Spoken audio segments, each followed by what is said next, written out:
Hari ini saya akan menjelaskan mengenai analisis pembangunan di Pantai Indah Kapuk II terkait dari sisi perspektif sosiologi perubahan sosial.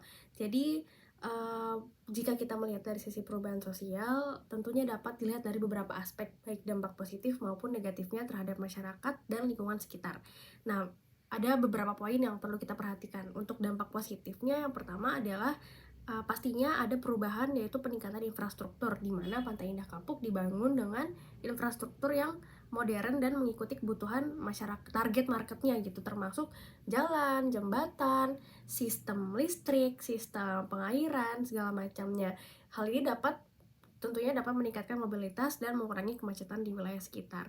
Yang kedua, ada juga perubahan dari sisi penciptaan lapangan kerja, di mana pembangunan dan operasional Pantai Indah Kapuk tentunya membutuhkan sumber daya manusia yang meningkat dari sebelumnya, sehingga itu dapat menarik pekerja dari daerah-daerah di sekitarnya. Yang ketiga, pastinya ada perubahan dari sisi ekonomi ya. Ekonomi semakin berkembang karena adanya pusat bisnis, komersial, yang bisa juga menarik investasi dari pihak luar dan juga menghidupkan perekonomian lokal. Lalu yang selanjutnya adalah adanya perubahan dari segi fasilitas publik yang dapat dinikmati oleh masyarakat.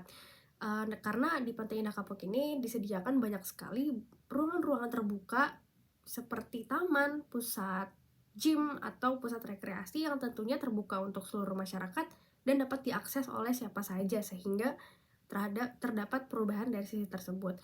Tapi di sisi lain, ada juga dampak-dampak negatif yang disebabkan dari pembangunan Pantai Indah Kapuk II ini. Yang pertama tentunya dari dampak lingkungan terhadap perubahan sosial, di mana reklamasi lahan, pembangunan besar-besaran ini berdampak negatif terhadap lingkungan, seperti perubahan ekosistem pantai Jakarta dan juga peningkatan risiko banjir. Karena seperti yang kita lihat di waktu-waktu sebelum ini juga, Jakarta Utara ini mengalami kebanjiran dan itu tentunya akan merubah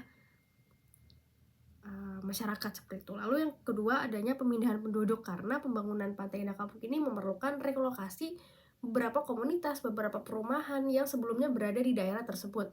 Hal ini tentunya dapat menjadi tantangan juga bagi masyarakat yang terdampak.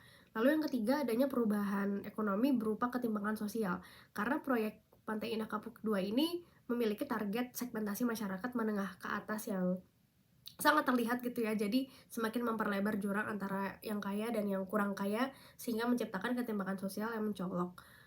Hal ini tentunya dapat memicu konflik sosial jika tidak diatasi atau dijaga dengan baik. Lalu selanjutnya adalah segregasi spasial, karena pembangunan Pantai Indah Kapuk ini juga menciptakan segregasi spasial berupa pemisahan antara masyarakat kelas atas yang tinggal di Pantai Indah Kapuk dengan masyarakat lokal Jakarta yang merupakan warga asli dari sebelum Pantai Indah Kapuk ini dibangun.